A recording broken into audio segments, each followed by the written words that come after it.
Welcome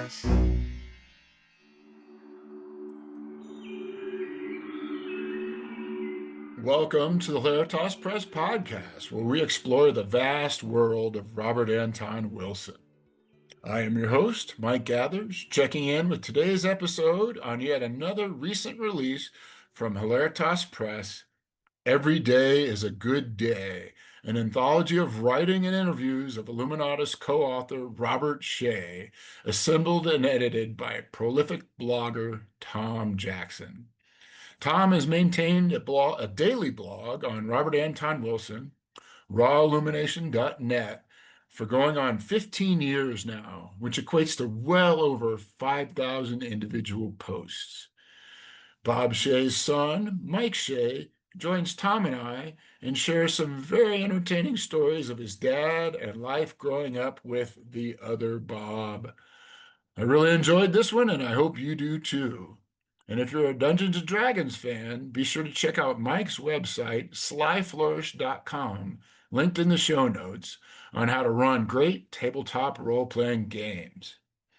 And so, right here, right now, please enjoy my chat with Tom Jackson and Mike Shea.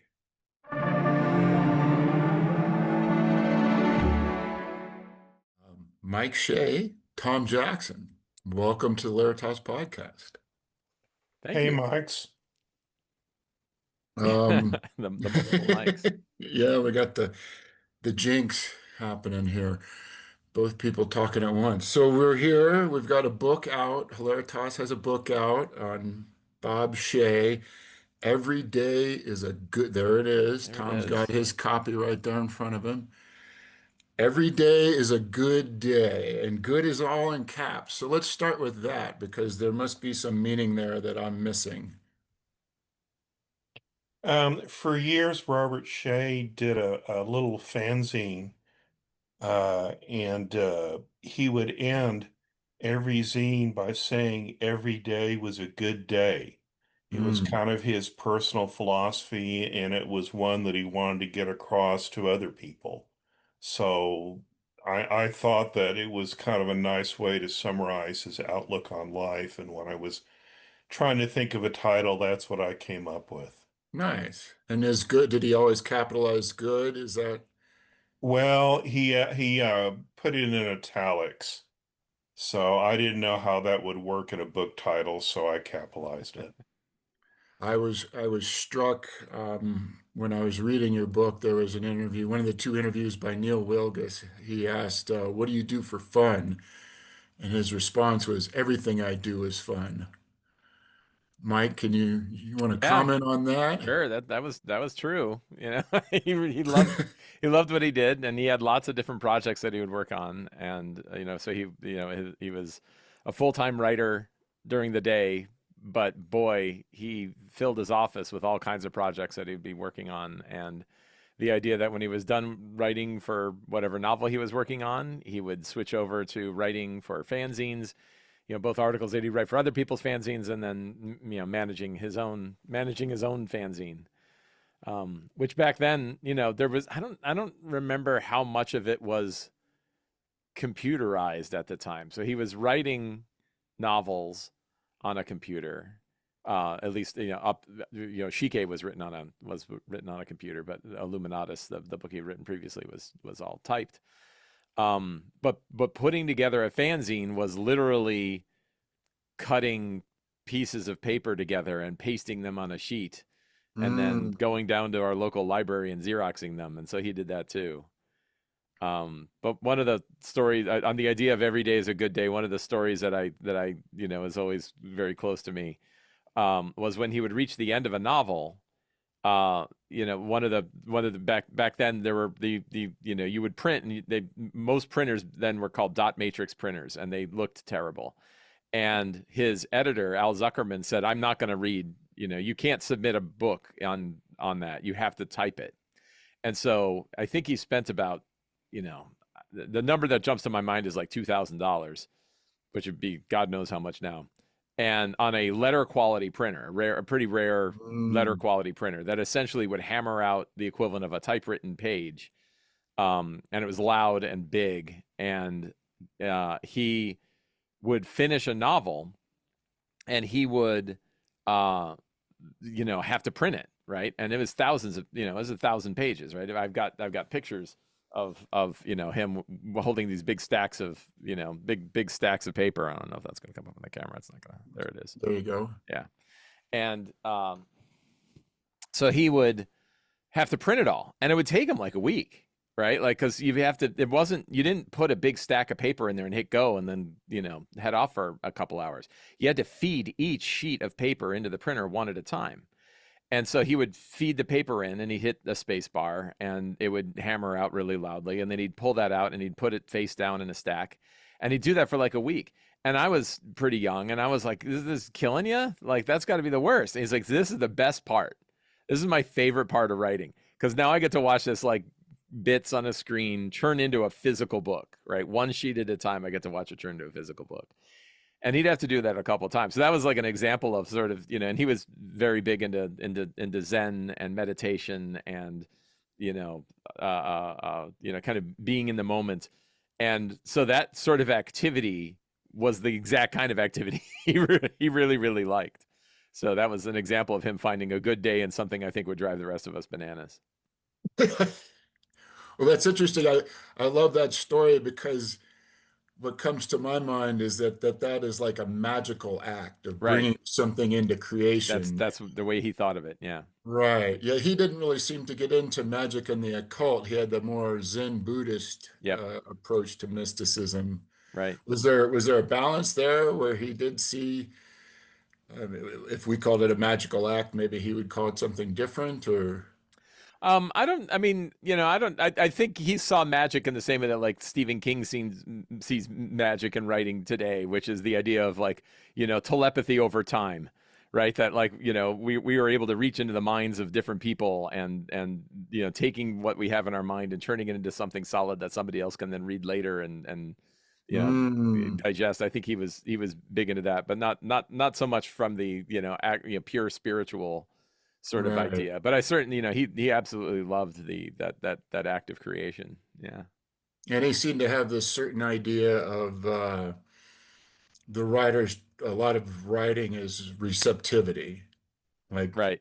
listening to what's out there, which is what I heard you describe just a second ago, and then bringing it into creation. Right. Right. Um, can you say more about his mystical beliefs around Zen Buddhism? So it started when he wrote Shike, right? They kind of an interesting, one of those small paths that we hit and that completely change our lives. He had this idea for a novel, but he wanted it to kind of be a science fiction novel. He was always really big into science fiction, and it's fun today to kind of read and reread Illuminatus, and I can immediately tell like where the Robert Wilson stuff is and where the Robert Shea stuff is. And as soon as you get into spider bots that are fighting submarines, you're like, yep, that was that was Robert Shea, right? That's the part of it that he really dug.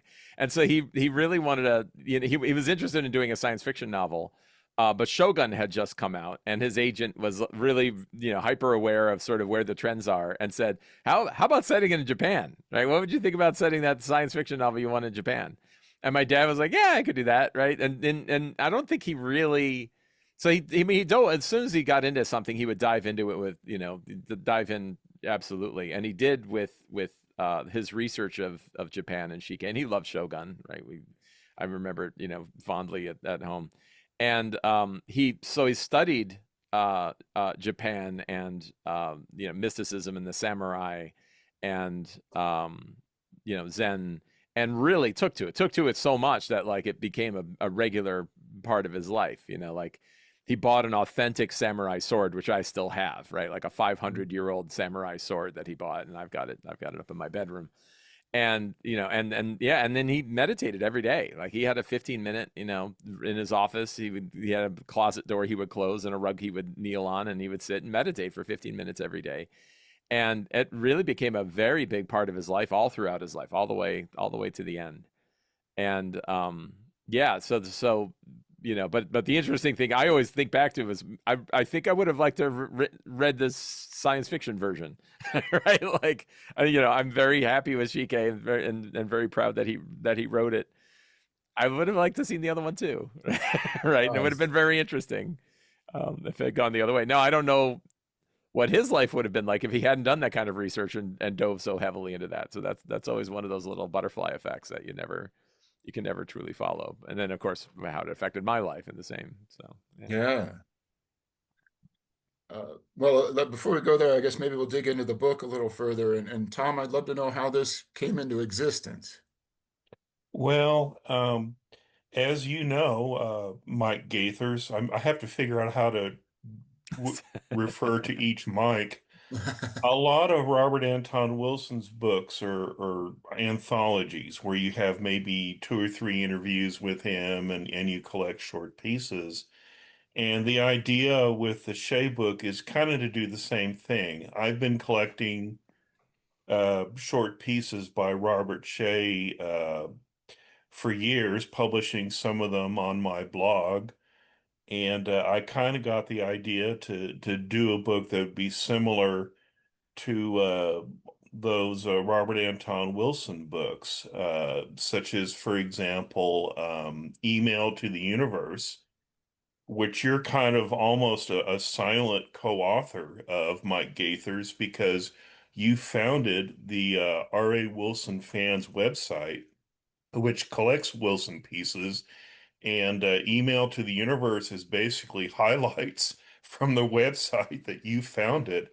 So anyway, I'd been collecting Shea's stuff for years, putting some of it up on my blog, sharing it sometimes with Mike. And so I asked Mike, how would it be if I did a book out of this? Would you be okay with that? And he was, so that's how it came about. And And I had to ask, get permissions from various people. There's two long interviews with Robert Shea in my book, both of them done by a guy named Neil Wilgus, who also wrote a nonfiction book about the Illuminati called The Illuminoids. And Neil Wilgus was deceased by the time I started this project, but I tracked his son on Facebook and asked his son for permission to use the interviews, and his son said yes. So there was a lot of that kind of thing. So I know just digging this material up can be looking for needles in a haystack, and then now that I'm involved in the publishing side a little more, it's getting permission can be even more challenging. So, and it sounds like this is kind of a best of that. Knowing very little about Robert Shea going into this, found he's very prolific. I imagine that you found a lot, but there's actually quite a bit still floating around out there undiscovered. And I assume this is more of like a best of type thing. Is that y- fair? yeah, Mike Shea kind of gave me permission to sort of do what I wanted, and I just picked the stuff that I thought was the most interesting, or that I thought, for example, maybe Illuminatus fans would be interested in. I tried to get everything in the book that I could find where Robert Shea talked about Illuminatus and gave a little Mm, background on the book. So, for example, if you're curious, the publisher Dell, it's well known that Dell made them cut part of the book, and if you're curious about what was cut, I think Robert Shea's comments are more clear on that than Robert Anton Wilson's comments, for mm, example. nice. And so we've got this book, but uh, prior to the book, I know, Tom, you had editions of Bob's Anarchist magazine, No Governor, like stored on your OneDrive or something like that. But now we have, Mike, you've got a website for your father that houses a bunch of things, a bunch of these No Governors, and kind of like my fan site has just a whole archive of Bob Shea stuff. Um, Talk to me about Creative Commons. The books are out on Creative Commons. How does that work? Do you have them with a publisher, but anybody can publish or use them? I know nothing about that other than it's kind of a way to release your material, sort of copyright free, perhaps. Yeah, so you brought up the challenge of licensing, right? The challenge of getting permission from people, and there is a tremendous amount of what are referred to as orphan works, where they're out there, they've been out there, but no one can figure out who actually owns this stuff because so little of what is made or even printed falls into the category of authors that are popular enough for people to hang on to the rights and pay attention to those rights once they're inherited. The idea of like who owns, Conan the Barbarian is a, very popular work, and still it like fell to like second cousins, right? Mm. After Robert Howard died, because, he didn't have any kids, he didn't have any offspring, and it sort of fell far away. And, that the rights to that are now still, well known, and there's groups that maintain them. But a lot of works, the rights can get lost. And I wanted to ensure that that didn't happen with my father's work, right? That I am, I'm an only child of Robert Shea, and I have no children of my own. So Mm. I wanted to ensure, like, okay, I want to know that my dad's work can live, forever, for as long as humanity is around. I would like people to be able to get it if they have the opportunity and the drive to get it. So I started back in there. I mean, Creative Commons. So what the Creative Commons license does is it's essentially a series of licenses that you can apply to a work that offer open permission to do certain things with that work.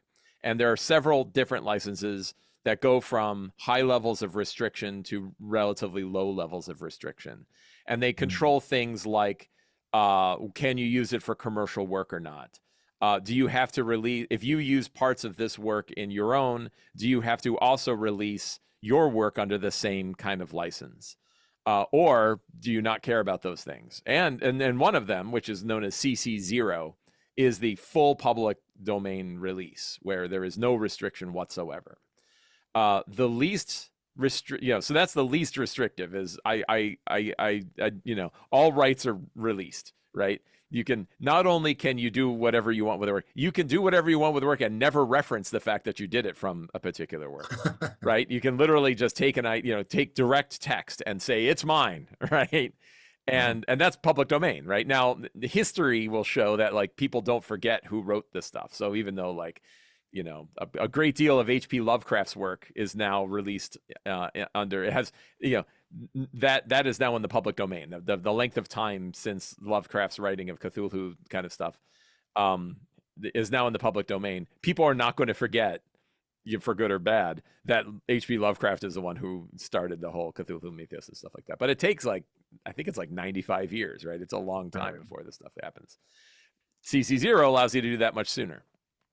The next least restrictive is what's referred to as an attribution license, a Creative Commons attribution license. So a Creative Commons attribution license lets you say you can do whatever you want with this work, including putting it into commercial works, including transforming it into other works, doing whatever you want, as long as you reference the fact that it came from a particular source. So that's the way of saying, like, you could do whatever you want with it, but you have to say this work came from Robert Shea, and was written on this date or whatever. That's kind of the loosest one. Of course, the concern of that is like literally anybody can use it for any commercial activity that they want. They can turn it into spam, for email. They can use it to feed email spam. They can, feed a large language model on it. They can, which they do anyway. But they can do all kinds of things. And so then you have like non-commercial release, right? A non-commercial release essentially says, hey, you can do whatever you want with it, and you can post it anywhere as long as you don't do so under, and making, do so making money. And that's actually pretty restrictive, because even putting it on a website where you have advertisement counts Mm. as making money, right? Like it's really, it can be pretty restrictive.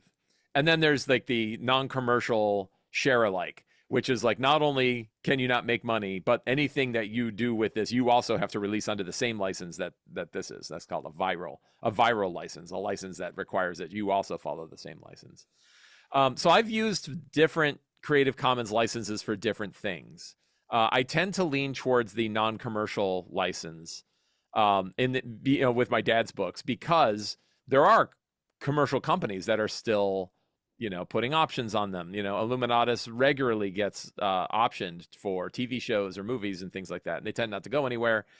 You know, but if it was a totally open license, not only would they question, not only would I, not get any money from it, but they would even question why they even would bother to option it at all, which means that it's even less likely to be kind of promoted in these activities. So my goal is like, hey, you can download it, right? You can download a copy. Illuminatus is not, by the way, under any of these licenses, because Illuminatus is a jointly owned by myself and Robert Wilson's heirs. So we haven't done anything with the licenses for that. But all of the works that my father wrote since then, I think I've released all of them under under Creative Commons non-commercial licenses. And my reason for that is I want people to be able to download them, right? I want them to physically exist in lots of places.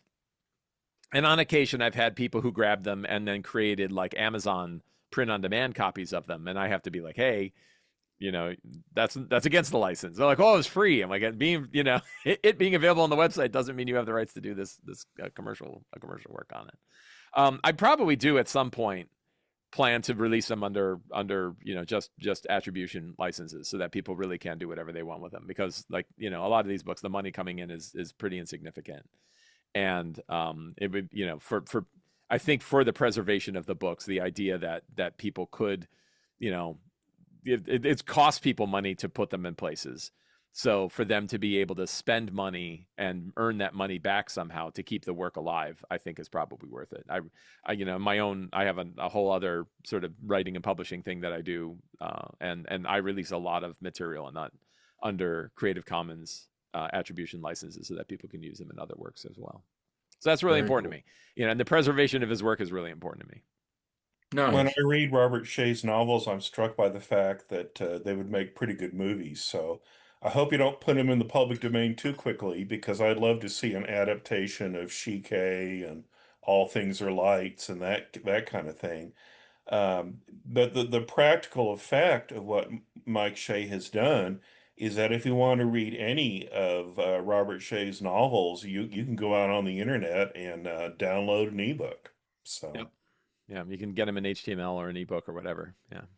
So where would one go? Beyond like Amazon or Barnes and Noble? It has Yes. them, I assume, but you can Yeah, also so just. bobshea.net is the website that I maintain for my dad. I keep it very, very simple, right? It's just one page that's got links to everything. And on there are direct links to be able to like download the entire HTML version of Shike or All Things Are Lights. I don't have EPUBs up there. That's probably someday when I have time. But it's relatively trivial to convert, say, like an HTML document into an EPUB. EPUB is a very standard open format for ebooks, and would allow it to be on lots of different devices. Of course, it is on Amazon, so you can buy the books on Amazon. Used copies of the original books are still available, and now we have. I don't know if we have print-on-demand copies of these up there, but you can get them on a Kindle and things like that. And one of the areas where God, we could I could get into the whole technology of artificial intelligence and how that's changing publishing in a lot of ways. Mhm. But one of the areas where you're like, well, okay, I'm not sure that this is the sin of all evils, is the ability to turn text into audio recordings that people could listen to without having to Mm. go through the massive expense of having them fully narrated, right? Like I don't believe there are Audible or audiobook versions of these books available. Um, that could be an area where technology can get to the point where the cost to create an audio version of it is low enough that it's worth it's worth doing. And again, having the Creative Commons license means you don't have to get my permission to do so, right? You can people can create their own personal audio versions if they have the technology to be able to do so. A lot of Robert Shea's novels are on Project Gutenberg. They're at places like the Internet Archive with Mike Shea's blessing. You can just search for a title and you should be able to find places where you can download any given title. And you don't have to take my word for it or Mike Shea's word for it that these are pretty good books. If you look at places like Goodreads or Amazon where there's reader comments, people will talk about how much they love the books and they'll describe them as philosophical action adventure novels, and that's a pretty good Mm, description. very cool. Yeah. Well, tell me, Mike, I think Robert had you when he was older. Yep. He was 40. He was 40 when Okay. I was born. Okay, so yeah, he was well into his writing career Yep. then. Yep. Um, what's your memory of his work habits? What was a day like Sure. for? Yeah. So he had a very pretty regimented routine. He worked at home at we had a home in Glencoe, Illinois, a northern suburb of Chicago. It was a pretty middle class suburb when we moved there, and I think it was about 76 or so, 1976. I was not yet. I don't have memories of the previous place we lived, which was downtown in Chicago, and he was working on Shike by the time I have conscious memory of what his activities were like. That's like I know he had a typewriter and typed on a typewriter at some point, but I don't really remember that. I only remember him working off of the Apple IIe computer that he had, which he was very very proud of. He called it Mr. Chips. He wrote on it for God, I think he wrote on it for like 15 years. Like imagine having a Wow. computer that you write on, a single machine that you write on for 15 years, and he did. And it's like I'll answer your question because it's a great question. But one of the memories I have of it was later where I was in college. He was with Pat Monahan. My parents had split up at that point, and he was living with Pat Monahan. Had already been diagnosed with cancer and was battling that. But that was the point when he was switching over from the Apple IIe over to a Mac. Right? He finally got to the point where he's going to switch over to a Macintosh, and he had like a little ceremony. He said, like, Mike, I'd like you to come. We're gonna kind of, say goodbye to Mr. Chips, right? And I was like, oh, okay, right. And I came there and I thought like, wow, this is kind of like kind of a fun, silly sort of thing.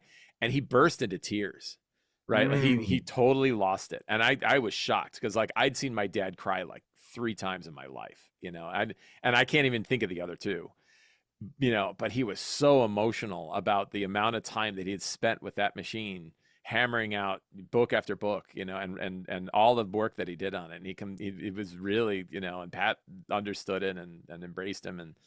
And I was in shock, right? Because I was like, that's not what I expected, right? And he really didn't spend a lot of time writing on the Mac. He wrote one book on it, and that and so his whole writing career was on that one machine, right? That one computer. But yeah, he had a pretty regimented day, so he kind of got me up and about and off to school. I went to grammar school and middle school and then high school, all from the same place. We lived there up until he died, right? I ended up selling it after he had died when I was 20. So that was in, let's see, 73, 83, 93. Yeah.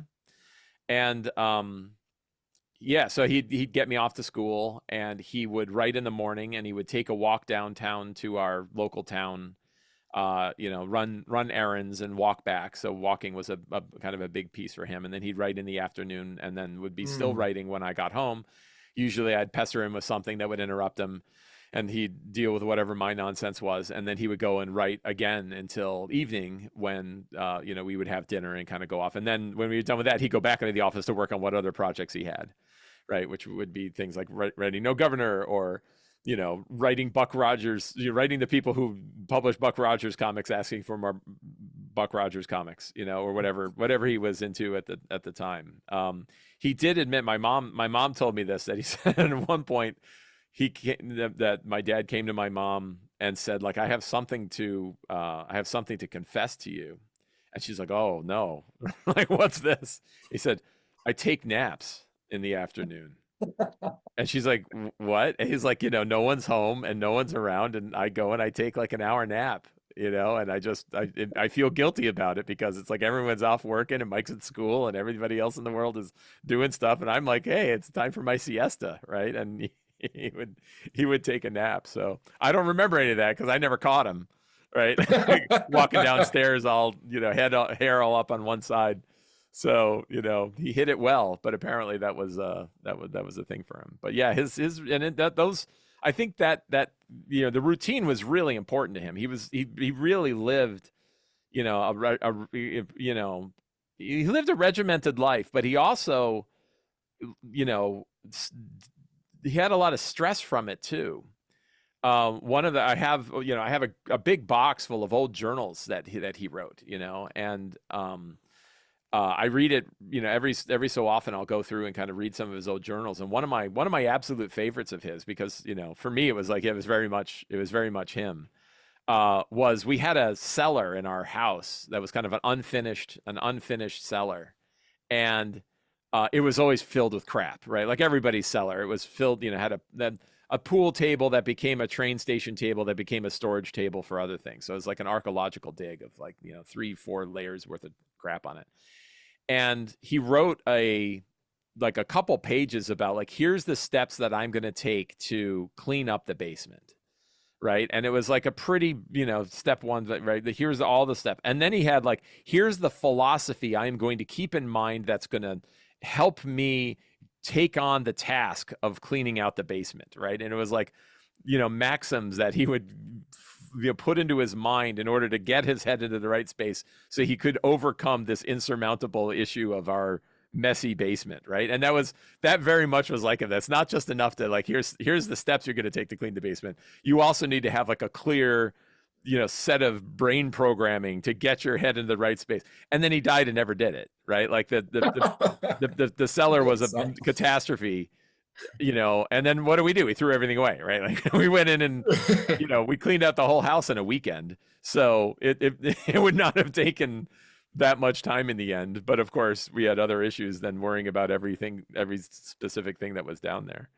But that I felt was very much how he really thought about the process. He would love to not only talk to you about what his routine is, but why his routine was that way, and what he was a very meta kind of guy, right? That loved to know the feelings behind the process that exists for that sort of thing. Mike Shea, you mentioned coming home from school. Now, your dad was a big reader. Yeah, huge, right? And he would do things like he would keep a book in the car. Yes, So he that had if them he had everywhere. to wait in line at a Yeah, break, yeah, in a drive-through window, he could read another page. But could you tell Podcast Mike the yeah. story about what you've the book reading story about what you Yes, found one day when you yes. I came know home from exactly which one school? you mean. Yeah. So I think, and we'll find out. He he had to set a timer on the microwave when he would go to the John with a book, because he would get so ingrained in the book that he's reading while on the can that he would forget, and then his legs would fall asleep. It's not healthy, right? It was Yeah. probably could lead to a stroke, right? So he would have to set it so my friends caught him at this. I'd come home with friends and we'd be playing and the alarm would go off and they're like, the hell's that? And he'd come out of the bathroom and turn off the alarm. And they're like, what's going on? And it's hey, he's got to set the alarm because he gets so in. Now, of course, we have phones that are causing that problem, right? There's doctors are like, do not bring your phone into the John, right? Leave it outside. You'll have issues, right? But yeah, that's kind of that idea of he had systems, right? He had systems in place for this. And yeah, he had books everywhere. He had one in the car. One thing I remember is we would regularly get caught in trains, right? We had train tracks that would kind of cross the various neighborhoods that we would drive through. And he would regularly get stuck. We would often get stuck at a train, a train would go and have 200 cars or whatever. And he just shut the car off, right? He'd put it in a park, turn the engine off, he had a little slot underneath the radio with a novel, and he'd pull it out and he'd sit and open up the novel. And he was always reading, he always had books everywhere. Yeah. I never heard the microwave story. Oh, you didn't hear that? What do you I have was another actually story? fishing for the story about the time you rescued him. Yes. So, okay, that's another great story. So, yeah, one time I came home from school and I kind of yelled out and he said, I need help. And I was like, oh no, what happened? And I went into his office and the door to his office was completely blocked from a bookshelf that had collapsed. He had this huge, like 5 shelf bookshelf with these wooden rods that were holding it in place. And he had not only stacked it full of books, he then had another layer of books in front of the books that were on there, so they were too deep, and then books that were packed in up above the rest. So it was floor to ceiling, like 18 inches deep of paper, right, of books. And it put so much stress on this bookshelf that it collapsed. And when it collapsed, it fell over the doorway of his office. And he'd been trapped in there for like a couple of hours because there was no other way in or out of the office. You like, I suppose in theory, he could climb over his desk and get out the window, except that was also piled high with books, right? Like, there was no space in there.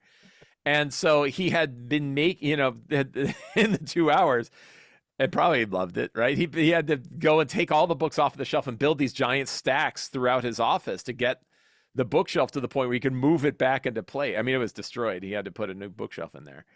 But yeah, he completely trapped himself in his office. I don't remember the names of it. There was a pair of brothers in New York, in early New York, that were reclusive, and they had filled their entire. They were the children of rich people, and filled their entire entire townhouse or whatever full of newspapers, and lived in there.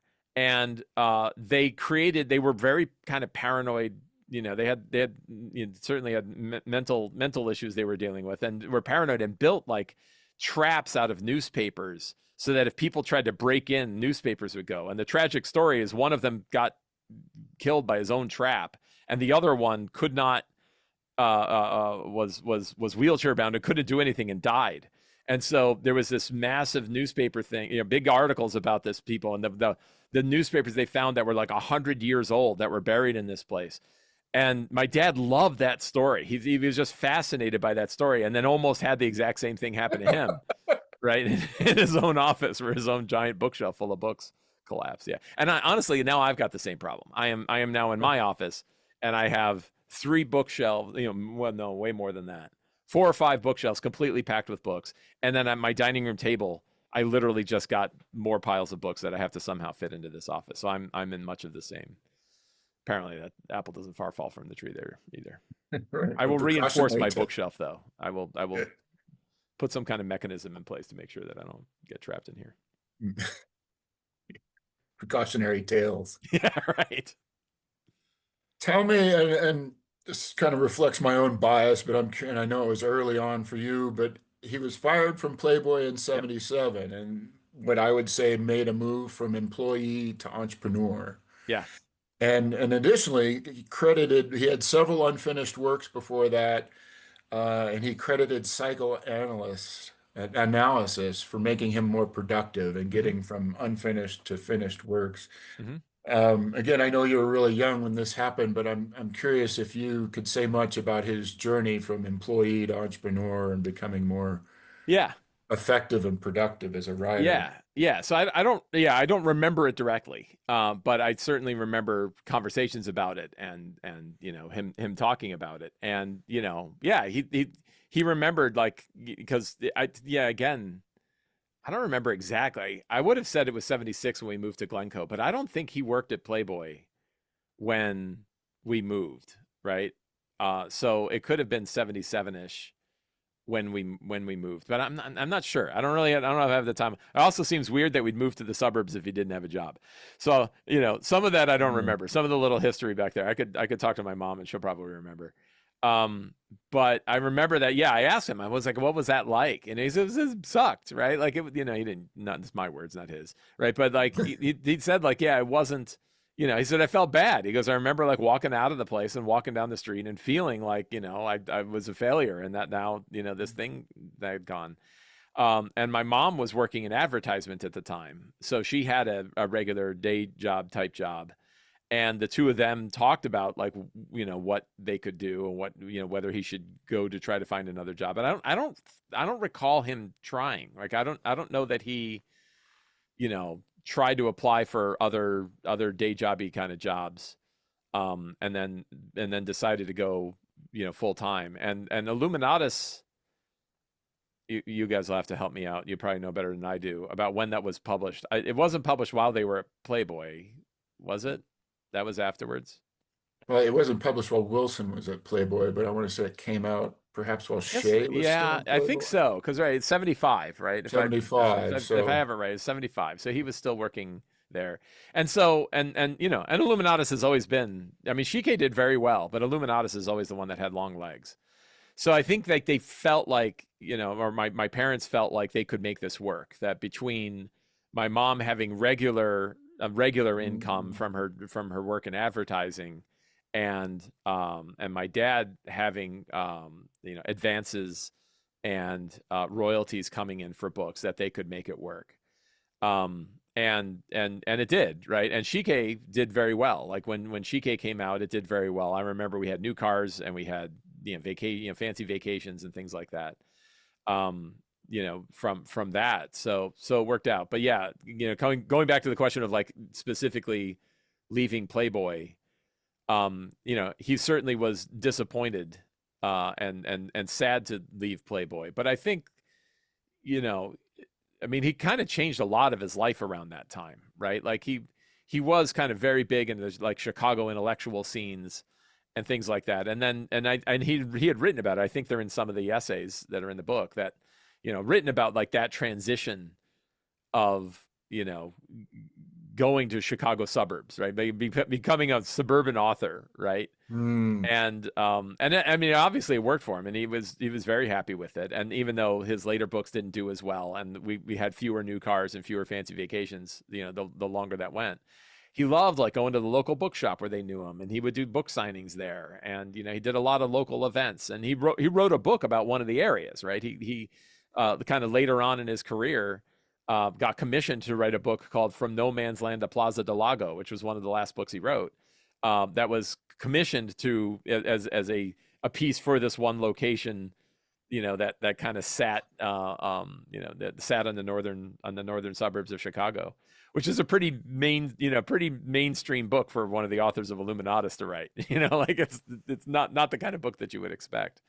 But I think he really, he fell into the suburban thing without losing his roots. Again, he kept writing No Governor, right? And he would have, other, sort of other things going on. So yeah, it was always fun. If I can interject something really quick, The Eye on the Pyramid came out in September 1975. Yeah, So completely by coincidence, this Robert Shea anthology published by Hilaritas was published in September of this year. So it was it's 50 published years. Yeah, on in the month of the 50th anniversary for when the Illuminatus trilogy began coming out. And I also want to just briefly mention that Playboy hit its peak of commercial success and circulation, I think probably in the early 1970s. And then for decades afterward, it fell in circulation.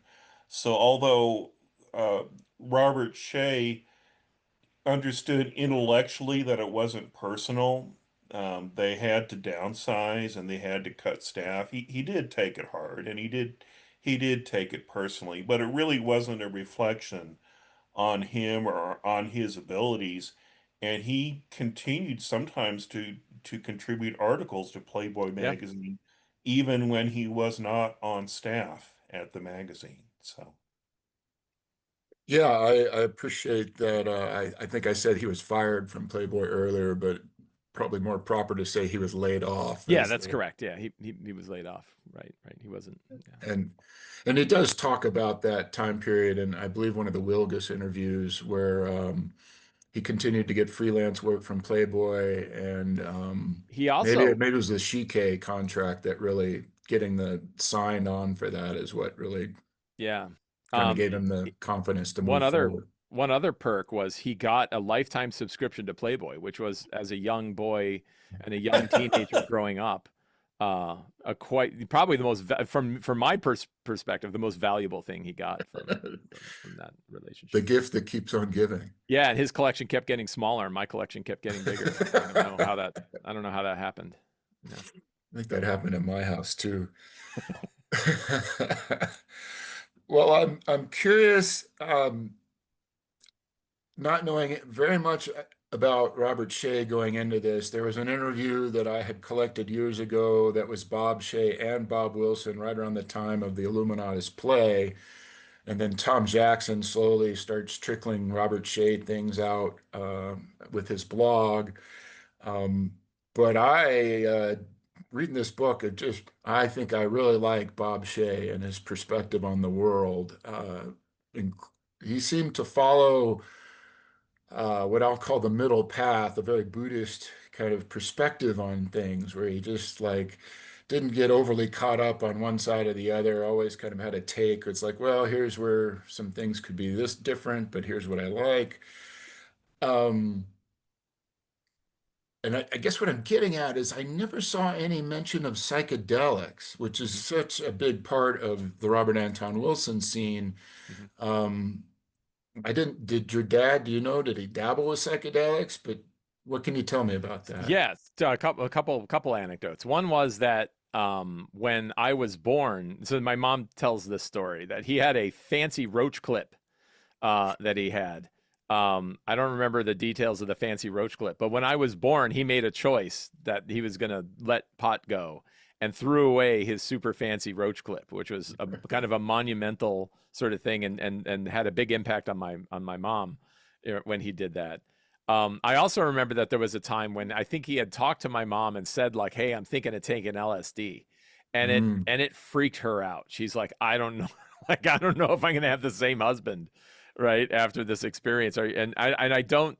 Neither of us can remember if he actually did or not, right? Mm. Like I was super young. I know that in throughout my life he did not, right? Like throughout my life he was, had no vices, or quote unquote vices, that carried on. He would drink like one martini, or I think he loved Manhattans, but never, he was not, did not deal with alcoholism himself. And to my knowledge, I don't have any memory of it all, and thinking back now, don't have anything that triggers an inclination in me to think that he was on any other kind of taking any other kind of drugs. There was a time, and I don't remember how, I was pretty young. I think I was like early teenager when we went to Canada for a science fiction convention. And I remember going there, and there were a whole bunch of people that were very into Illuminatus and a lot of the work my dad did, and we got swept from kind of party to party. And I remember seeing people there dropping acid, and I didn't know what it was. Mm. I was pretty young, like I was like 12 or 13. They were doing the hall, and I was like, what they're making a real big deal out of tiny little pieces of paper, right? Like, I don't know what that's about. And I think he saw it and he was like, do you have any questions or thoughts about any of that stuff? And I'm like, nah, like I don't know. I don't care.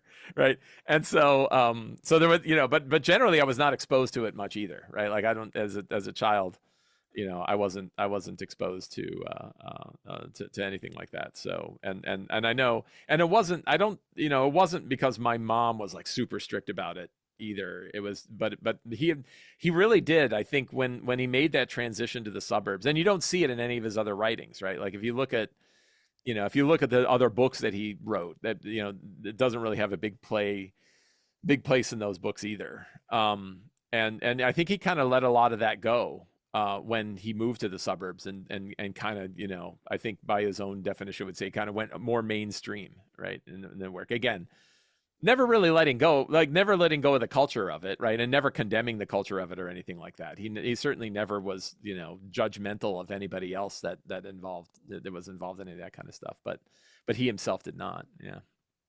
Yeah. Mike Shea, did your dad take you to a lot of science fiction conventions? Not a ton, no. Like I remember that one, and he went to many of them, and he actually went to a lot of them later when I was kind of in high school and college, and didn't go myself. But no, yeah, I remember that one, and there's probably a couple more, but I don't really have any memory of them. But yeah, it certainly is not a regular. It was not a regular thing. Did he take you to the Worldcon in Atlanta where he got the award for Illuminatus? I don't think so. No, no, I think he went. I think he went on his own. I love the image of wife's pregnant. I'm going to get rid of my roach Yeah, clip. time to get ready. Yeah, I think it was born, right? I think it was when I was born, When you're and he born. said, "Okay, this is it. I got a Yeah. family now. It's I like gotta let go of this." it's such a 70s thing It to have really was. Yeah, it the was like letting sacred go of the roach clip. '60s, right? Right, letting go of the '60s, exactly. Yeah, and you kind of talk about the middle road, and to kind of paint a kind of a fuller picture. He dealt a lot with anxiety, right? And Mm, thinking back now on it, I can see, and there were definitely struggles with my mom and my dad when I grew up, and he had a lot of anxiety, and a lot of self-doubt in a lot of the work that he did, right? And that he put a lot of pressure on Al Zuckerman's feelings of his novels. Like, he really saw Al Zuckerman as a mentor to him, and as really like the avenue through which he was going to get published. And uh and when books wouldn't do well, that bothered him a lot, right? Not from the mm, standpoint of like, the world doesn't understand the beauty of my creative craft, right? But more of like, I failed, right? mm. And especially when you're making money to support a family off of that, there was a lot of anxiety there too. And the struggle, I'm fascinated by, because now I'm in, my wife and I are running a publishing business, independent publishing business, and we sell books, and she went full time. I'm still working a day job because of healthcare. Same, almost the same kind of situation, but slightly in reverse. But I pay attention to a lot to like what publishing was like, and how publishing has changed over the years. I imagine you've seen a lot of this too. And the weird sort of cycles of what publishing was like back then, of getting advances. See, he would get advances for books, and then you as you get an advance, it's almost like collecting debt, because yeah, you've got money now, but that's money against royalties that you're going to be getting later, and taxes come up. And my mom talks about it now. I have been lamenting to my mom about massive tax bills that we get as independent publishers. And it's like, it's very different than a day job, where half the taxes are covered by the company that you're working for, and suddenly you're paying, or you paying taxes on gross income when you haven't spent your stuff on expenses yet. And my mom was like, man, back in the day, we'd have to figure out how to get the money to pay the tax bill, because we'd already spent it, right? Like, we would get an advance. The expectation is that the book is going to do so well, and we would be getting royalties. And Bob Shea would say, okay, well, I will just worry about the taxes. I will pay off the taxes with the future royalties that I'm going to get, which then wouldn't show up because it was against the advance in the first place. So we were never really struggling like some people had to struggle. I never wanted for food. School was there, but certainly, like, and it got worse later in life, right? Where a painful memory to me was when he was sick, and we didn't have the money to get oil for our massive busted furnace in the house. And if we didn't get it, it would free. Like, nobody was living there. He was living with Pat Monahan. I was living at school. But if we didn't get the money for that, the pipes would burst and it would ruin the house, right? And it was like we had to borrow money from friends in order to be able to pay to get the oil into the furnace so that the furnace would go. And my dad struggled a lot to pay the health insurance, which he absolutely had to pay because he had cancer, right? He was dealing with cancer. So Mm. that sort of, spiraling issue of finances in the freelance publishing world was so profound to me that, when I got a day job in my early 20s, One of my mentors that I worked with, I told him like, I love writing and I'm going to write till the day I die, but I'm never going to make a living off of it. Right? Like I never want to make a living off of it because I saw what it did there. Now the irony Mm. is I am now making a living off of And it. here you are. But I have a day job, right? Like the income that we're making from our publishing business is now and very different because we self-publish. So there's no advances. We give ourselves advances based on the profits we made on the last book, right? So it's very, very different how our business operates now. But I still have a day job because it's like, we don't get 401k matching, we don't get insurance, we don't, there's all these sort of other things that a normal company sort of company offers that independence doesn't, which gets into the whole problem with being a small business in America these days. But that's a whole other topic. Yeah, the joys of entrepreneurship. The joys of entrepreneurship, right? Which is wonderful. Today is a day where I get to do nothing but work on books, which I love doing. Mm, But tomorrow I go into my day job. So mm. yeah. Well, tell me, maybe, Tom, you have the story here. Getting Illuminatus published. Well, actually, let's go back. Getting the idea for Illuminatus is one thing, and then getting it published. You want to talk a little about that, Tom, and maybe Mike, you can Sure, add to it? sure. Robert Shea and Robert Anton Wilson both worked for Playboy magazine, and they worked on the Playboy Forum, which is where readers would write in and discuss the issues of the day, and the editors would comment.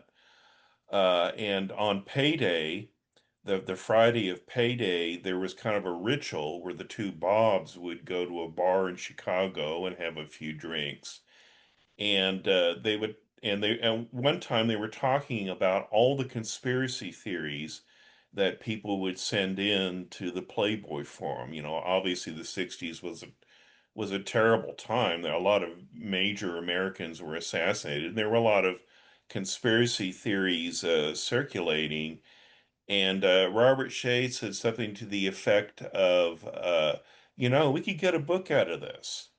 And the original, obviously, Illuminatus kind of grew as they were writing it, but the original idea was to write a book based on conspiracy theories and kind of make fun of that a little bit. And then when it came time to do something with this idea, Robert Shea had an old friend in publishing named Bob Abel, who was an editor at Dell Books. And Shea sent some book ideas into Abel, and Abel thought a book about the Bavarian Illuminati was the one that had the most promise. So it was actually Robert Shea who got them the book contract for Illuminatus, and they did an outline and they did some sample chapters, and they got the contract, and they started writing. So. And I know, where was I going with this? The relationship with publishers, the rumor was that Bob Shea was very lovely to get along with, and Bob Wilson was a bit more difficult. Yeah, of course, when before Illuminatus was published, uh, nobody really knew who Robert Anton Wilson was or who Robert Shea were. They had written short pieces, like Wilson, of course, wrote short pieces for The Realist, Paul Krasner's magazine, and Shea published short pieces too in some places, but they were unknowns, and they hand in this huge manuscript. Yeah. Well, this was Dell's science fiction line that published the book, and you're not going to publish a 1,000-page novel by unknowns unless you have some reason to think it's going to be a blockbuster. So they so Dell, as a practical publishing matter, wanted to break the book up into three books and publish it as a trilogy. And Wilson really fought them on that, and fought with the editors about that. And Shea was sort of wound up being the diplomat. I don't know if Shea had a more of a background in book publishing than Wilson did, or what, but Shea was more open to the idea that, yeah, this is something that had to be done, and he got along with the editors at Dell better than Wilson did. Yeah, from my memories, I don't recall him having much of a bigger, understanding of how book publishing worked, but he was just that kind of guy, right? Hmm. He was the one he was always very easy to get along with. And yeah, I could see it. I could see him definitely facilitating something like that because he would fall into that Bringing up role. Wilson for a second, after Illuminatus was published, Wilson moved away from Chicago, so he didn't have, constant contact with your dad. But isn't it true that they remained close friends Yeah, throughout their life and they yeah, corresponded? And didn't Wilson always come see your dad when he happened to be in yeah, Chicago? Talk a little bit about their sure, relationship and yeah. what your memories of Wilson were, if you don't Yeah. mind. So I don't I only have one. I have one very clear memory of Robert Wilson, which I'll share. But yeah, but that's true. They were close friends their whole, my dad's whole life. And or the whole time that they knew each other, they were always close friends. And there was never any, never really any animosity between them. And I know Robert Wilson continued to build off of the work of Illuminatus when my dad again kind of went more mainstream, and that didn't bother. I don't know that that ever bothered either of them. And I think that was a thing that they went. I don't really, yeah, I don't really have any memories. So that's not true. I think, I don't know if I'm going to say this on the show or not, but like I have some recordings of the two of them doing interviews. Tom, I don't know if I've shared this with you. Have I shared the recordings with you? Oh man, I'll send them. I'll send them to you right after this. If I don't, remind me. But like I've got these recordings of interviews that they had done at conventions and things like that, and of them talking about their work, and you could just hear the love between the two of them in these.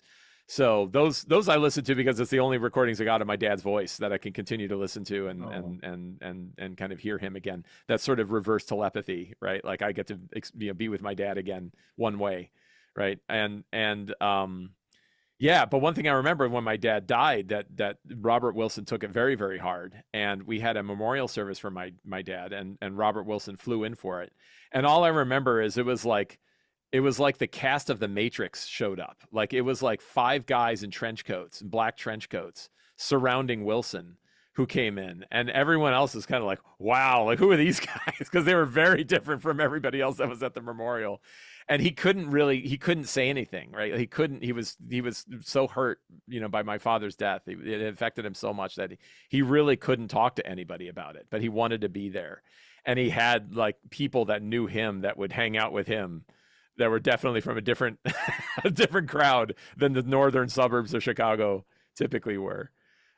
So that was, yeah, that was a memory. And I know I said hello, but oh man, I was 20 years old and my dad died and my parents are separated, and I have a complete fog over the 3-ish month period between his death and the sale of our house and me moving back to Indiana and all kinds of other, or moving. I was going to college in Indiana and I'm just moving there to finish school.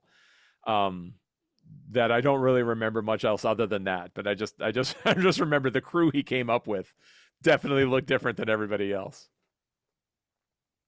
Were there any memories of Bob and Bob together, out of curiosity? Yeah, again, nothing that, No, it's fine. yeah, nothing that sits in my mind. Nothing. I don't. It's one of these where like my brain builds fake memories, right? And it's like Sure. having heard the tapes of the two of them together make me feel like I was there, but I don't think I was there. I know I wasn't Okay. there because it was later when I was kind of off on my own. And Mike Shea mentions that his dad's books are more mainstream, and yeah, that's correct. There's no William Burroughs style cut ups where you're in the middle of one sentence and you jump into another sentence. But I do want to say that most of Robert Shea's books, there's these little bits that allude to Illuminatus. For example, in all of the medieval historical novels, there are secret societies. So, for example, in All Things Are Lights, which has a title that is taken from a saying in Illuminatus by a mystical Irish monk and philosopher, uh, they're one of the main characters, the main character in All Things Are Lights, he kind of has a complicated love life. So there's a lot about his various girlfriends and women he's interested in. But his best male friend is a member of the Templars.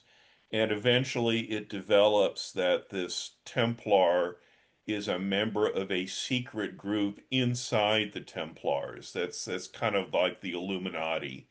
And this Illuminati group that he belongs to has ties to other secret Illuminati style groups. So there's little bits in each novel that kind of go back to the Illuminati or to Illuminatus. So Is that the primary theme that they share, is like conspiracies within conspiracies kind of thing? no, I couldn't say it's a primary theme. It's more like I'll let Mike Shea answer this, but it's more like, nice little illusions for people who are familiar with Illuminatus and will sort of get it. Like there's It's like an a Easter scene in egg. All Yeah. Things Are Lights where they happen to be in the ruins of a pagan temple, and there's an artwork in the temple that shows the Judgment of Paris, which is an incident that created the Trojan War, and it was caused by Ares, the goddess of chaos, who's written about in Illuminatus. So there's little bits like that. But Mike can tell me if I'm pretty correct on this. So yeah, I don't have the, the deep knowledge of the references between them, but it's certainly, yeah, that sounds right, and certainly wouldn't surprise me. He had a lot of Easter eggs in a lot of his books that kind of tied back. He would have characters that would show up between books, among his books, or ancestors of one that would show up in another, and things like that all throughout. So it certainly doesn't surprise me. Little connections, but I said primary theme, but I meant primary connection between Yeah. Illuminatus and the rest of Shea's books. Yes. Yeah. That would be one of the connections. Yeah. And just circling back to their relationship, I guess the story I get in my head, and it has to do with the publishing story, where Shea is maybe the easy to get along with, and Wilson is more cantankerous. So my story is that there's this kind of yin yang relationship between the two of them, but I could be just completely making that up. I'm wondering if either one of you have a sense of their kind of the finer context of their relationship. I don't think anybody will be upset if you were to use that to use that metaphor for the relationship.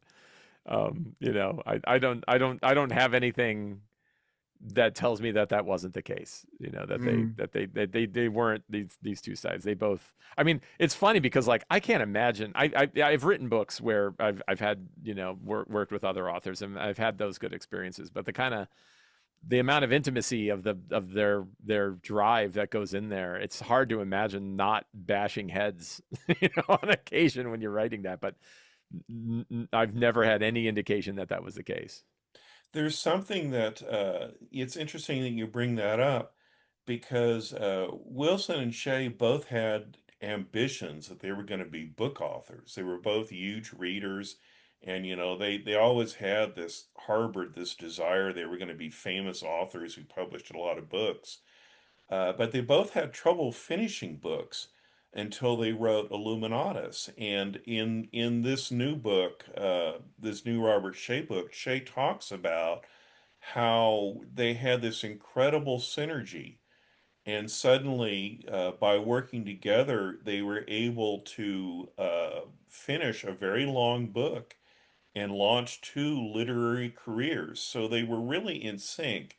And they had a lot in common when you think about it. They were both from New York City. mm. They were both raised as Catholics and went to Catholic schools, but left the church. They were both interested in Buddhism, Shea particularly concentrating on Zen Buddhism. They were both widely read in fiction. They were both Pynchon fans. When Robert Shea was the editor of Cavalier Men's Magazine, he published an excerpt from Pynchon's Crying of Lot 49 in his magazine. And I tried pretty hard to see if Shea had ever met Pynchon or how that happened, and I that's apparently lost to history. So they had a lot in common. Now they did have differences. Shea was, you know how Wilson would talk about fundamentalist materialists and say you can't be too much of a materialist, and Shea was kind of a materialist. He was not really that much into the occult, and he, he was not as critical of mainstream science as Robert Anton Wilson was. Although he agreed with Wilson that, you absolutely should not try to prevent research into ESP, you should not try to prevent research into controversial areas. One thing that's kind of been lost is that for years Wilson and Shea would correspond, and although they agreed on a lot of things, they would sometimes disagree on things too, and they'd kind of go back and forth in their correspondence. And unfortunately, this correspondence has been lost. I would love for it to turn up someplace because I think it would make a fascinating book, but we don't know what happened to it. Yeah, and I've been through Mm. my big archive that I've got. Big archive being one giant box, and yeah, unfortunately, those are not in it. Yeah, the quest for the It lost could material have been in that continues. cellar that we, where he had the Right. philosophy, and unfortunately, time was tight.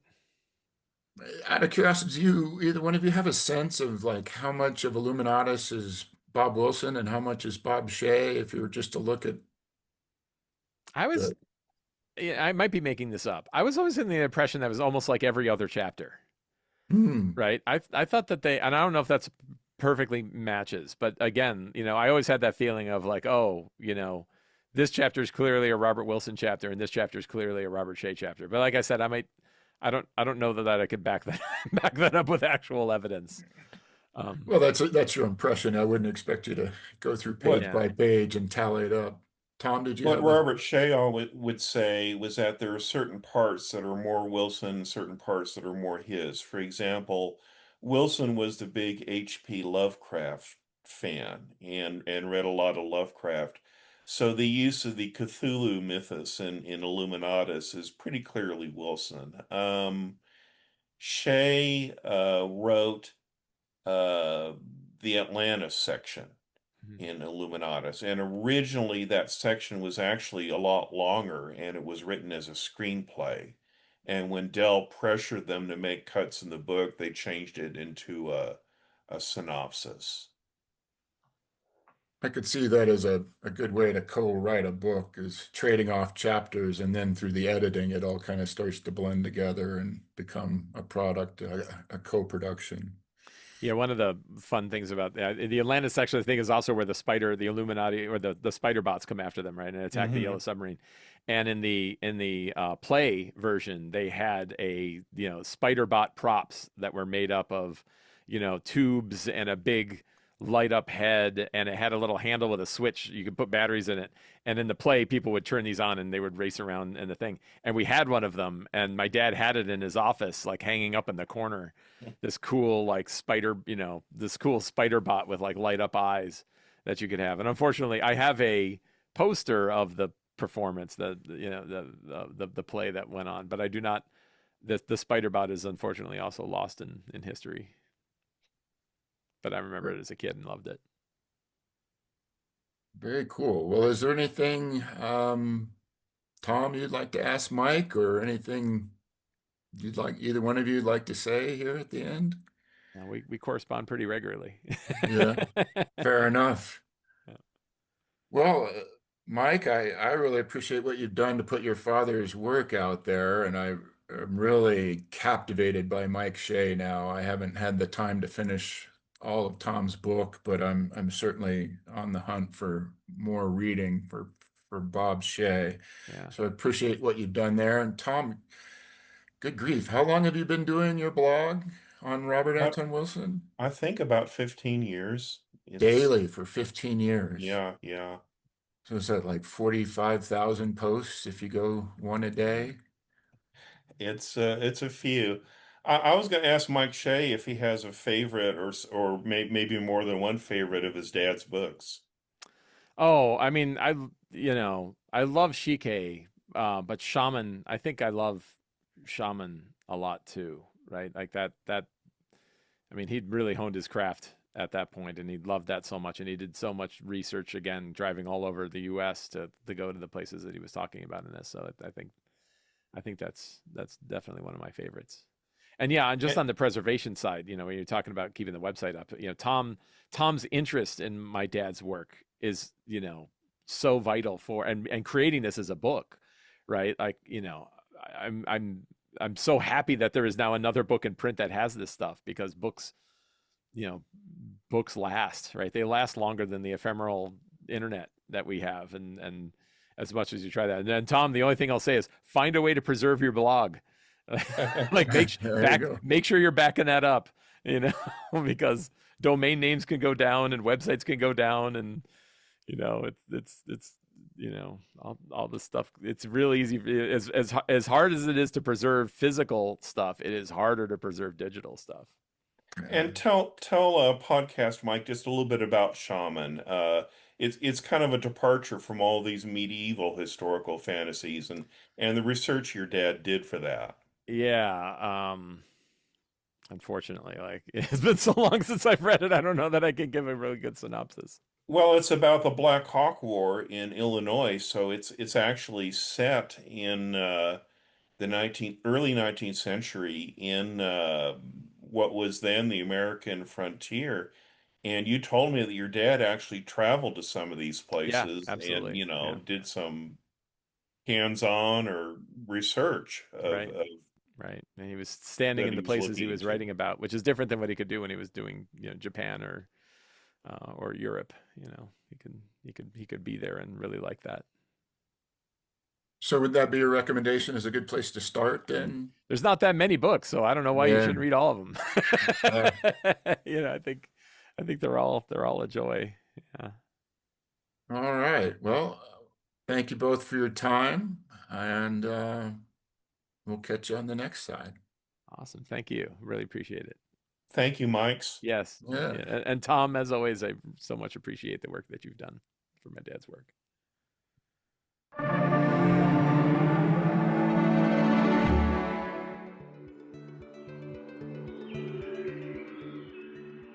Thank you for listening.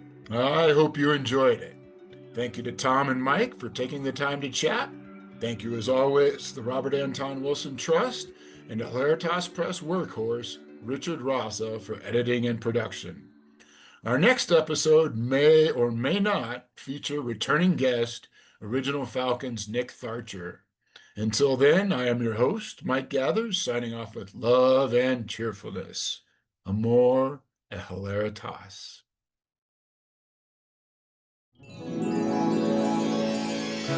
Hilaritas.